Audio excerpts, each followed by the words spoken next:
Well, U.S. President-elect Donald Trump is casting new doubt on the U.S. intelligence conclusion that Russia meddled in the presidential election through computer hacking. He wants U.S. intelligence sources to be certain, citing the faulty information that was used to justify the U.S.-led war against Iraq in 2003.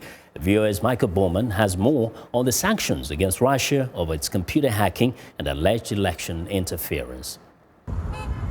As Russian diplomats left their compounds and departed the United States, President Barack Obama's rationale for ordering the expulsions was questioned once again by the man who will succeed him. And I know a lot about hacking, and hacking is a very hard thing to prove, so it could be somebody else. And I also know things that other people don't know, and so they cannot be sure of the situation. If he's going to have any credibility as president, he needs to stop talking this way. In recent days, prominent lawmakers of both parties have condemned Russia's cyber activities and said even stiffer penalties against Moscow are warranted.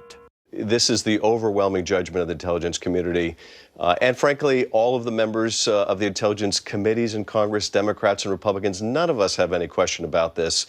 The only one who does, apparently, is Donald Trump. But those close to the president-elect say Trump is merely reserving judgment until he is fully briefed on the evidence assembled by the Obama administration.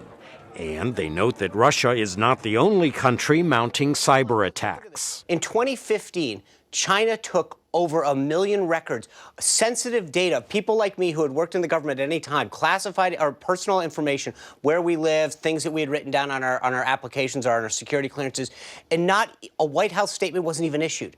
No action publicly was taken. Nothing.